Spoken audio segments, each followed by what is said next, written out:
আকাশবাণী শিলচর আঞ্চলিক সংবাদ পড়ছে সৌমিত্র চৌধুরী। আসাম সরকার মুখ্যমন্ত্রীর আত্মনির্ভর আসাম প্রকল্পের অধীনে নতুন করে আরও ৭৫,০০০ যুবক যুবতীকে আর্থিক সাহায্য প্রদান করবে বলে মুখ্যমন্ত্রী ড হিমন্ত বিশ্ব শর্মা জানিয়েছেন। এই প্রকল্পের অধীনে ৭৫,০০০ যুবক যুবতীকে প্রাথমিক পর্যায়ে আর্থিক সাহায্য প্রদানের জন্য আবেদনের পোর্টাল ইতিমধ্যেই খুলে দেওয়া হয়েছে। মুখ্যমন্ত্রী ড শর্মা জানিয়েছেন যে মোট ১,৬২,০০০ যুবক যুবতী এই প্রকল্পে সুযোগ গ্রহণের জন্য নাম পঞ্জীয়ন করেছেন এবং তাদেরকে বর্তমানে নির্দিষ্ট প্রস্তাবগুলি এখন পোর্টালে জানাতে হবে। এর মধ্য থেকে ৭৫,০০০ যুবক যুবতীকে নির্বাচন করা হবে। উল্লেখ্য, এর আগে রাজ্য সরকার প্রথম পর্যায়ে এই প্রকল্পের অধীনে ২৫,০০০ যুবক যুবতীকে ১ লক্ষ টাকা করে প্রদান করেছে এবং বাকি ১ লক্ষ টাকা দ্বিতীয় কিস্তি হিসেবে আগামী সেপ্টেম্বর-অক্টোবর মাসে প্রদান করা হবে। রাজ্যের শিল্প ও বাণিজ্য মন্ত্রী বিমল বরা অ্যাডভান্টেজ আসাম শীর্ষক সম্মেলনের দ্বিতীয় পর্বের প্রস্তুতি পর্যালোচনা করার উদ্দেশ্যে গতকাল দিসপুর জনতা ভবনে একটি পর্যালোচনা বৈঠকে অংশ নেন। বৈঠকে আসাম শিল্প উন্নয়ন নিগমের পরিচালন সঞ্চালক মানবেন্দ্র প্রতাপ সিং সহ বেশ কয়েকজন বিশিষ্ট ব্যক্তি উপস্থিত ছিলেন।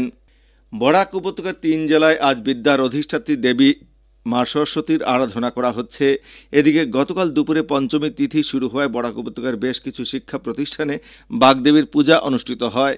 এই উপলক্ষে মা সরস্বতীর চরণে অঞ্জলি প্রদানের জন্য ছাত্রছাত্রীদের মধ্যে উৎসাহ উদ্দীপনা পরিলক্ষিত হয়েছে। এছাড়া অনেক বাসগৃহেও গতকাল বাগদেবীর আরাধনা করা হয়। তবে কাছাড়, শ্রীভূমি ও হাইলাকান্দি জেলার বেশিরভাগ শিক্ষা প্রতিষ্ঠান ও কার্যালয়ে আজ সকালে সরস্বতী পূজার আয়োজন করা হচ্ছে। আকাশবাণী শিলচর কেন্দ্রেও আজ বাগদেবীর আরাধনা করা হচ্ছে। রাষ্ট্রপতি দ্রৌপদী মুর্মু ও প্রধানমন্ত্রী নরেন্দ্র মোদী বসন্ত পঞ্চমী ও সরস্বতী পূজা উপলক্ষে দেশবাসীকে শুভেচ্ছা জানিয়েছেন। সামাজিক মাধ্যমে এক বার্তায় রাষ্ট্রপতি শ্রীমতী মুর্মু শিক্ষা ও জ্ঞানের সঙ্গে জড়িত এই উৎসব দেশের সব নাগরিকের সুখ, সমৃদ্ধি ও প্রজ্ঞা বৃদ্ধি করবে বলে কামনা করেন। বসন্ত পঞ্চমীর তাৎপর্য ব্যাখ্যা করে রাষ্ট্রপতি ভারতকে বিশ্বের জ্ঞান কেন্দ্র হিসেবে প্রতিষ্ঠা করার প্রার্থনা করেন। সামাজিক মাধ্যমে এক বার্তায় প্রধানমন্ত্রী নরেন্দ্র মোদী এই উপলক্ষে শুভেচ্ছা জানিয়েছেন। ২০২৫-২৬ অর্থবছরে কেন্দ্রীয় বাজেটে উত্তর পূর্বাঞ্চলের জন্য ও উত্তর পূর্ব উন্নয়ন মন্ত্রকের জন্য বরাদ্দ করা অর্থ বৃদ্ধি করা হয়েছে। বাজেটে এবারের উত্তর পূর্ব উন্নয়ন মন্ত্রকের জন্য ৫,৯১৫ কোটি টাকা বরাদ্দ করা হয়। ২০২৪-২৫ অর্থবছরের বাজেটে এই মন্ত্রকের জন্য ৪,০০৬ কোটি টাকা ধার্য করা হয়েছিল। এক্ষেত্রে বন্টন করা অর্থের বৃদ্ধির পরিমাণের প্রায় ৪৭.৬%। এছাড়া আসামের চা শ্রমিকদের সামাজিক সুরক্ষার জন্য বাজেটে ৬৬,৮৭ লক্ষ টাকা বরাদ্দ করা হয়েছে। এবারে শোনা যাক হাইলাকান্দি জেলার বিশিষ্ট শিল্পপতি রতন সারদার প্রতিক্রিয়া বাজেট নিয়ে। আমার হিসাবে এই বাজেটটা একটা ঐতিহাসিক বাজেট হয়েছে। সবাই জানেন যে ইনকাম ট্যাক্সের সীমা বাড়িয়ে এটা ১২ লাখ করা হয়েছে।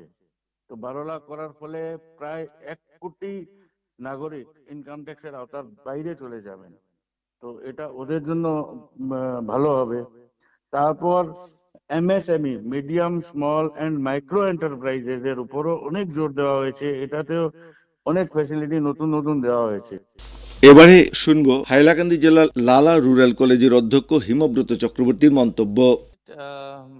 ভালো লাগলো।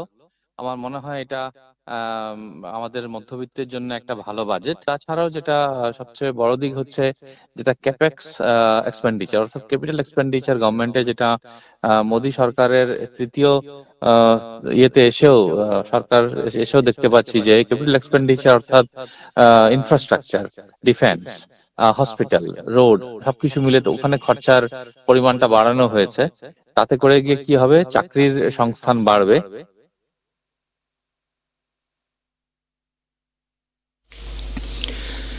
লায়ন্স ক্লাব অফ লালার উদ্যোগে এবং আর্ট অ্যান্ড মিশন ও লালা বন বিভাগের উদ্যোগে গতকাল লালার শেফালিকারা স্মৃতি মাতৃভাষা আদর্শ বিদ্যাপীঠে বিভিন্ন কার্যসূচির মধ্য দিয়ে বিশ্ব জলাভূমি দিবস পালন করা হয়েছে।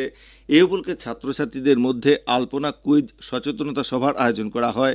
ক্লাবের সভাপতি নুরুল মজুমদারের পৌরোহিত্যে অনুষ্ঠিত সচেতনতা সভায় জলাভূমির গুরুত্ব ও তাদের সংরক্ষণ ও সুরক্ষার প্রয়োজনীয়তার উপর গুরুত্ব আরোপ করে লালা পৌরসভার আধিকারিক রবিউল আওয়াল, বন বিভাগের আধিকারিক চিরন্ময় দাস, শেফালিকা রায় স্মৃতি মাতৃভাষা আদর্শ বিদ্যাপীঠের অধ্যক্ষা কৈনাতম্বী সিংহ প্রমুখ বক্তব্য রাখেন।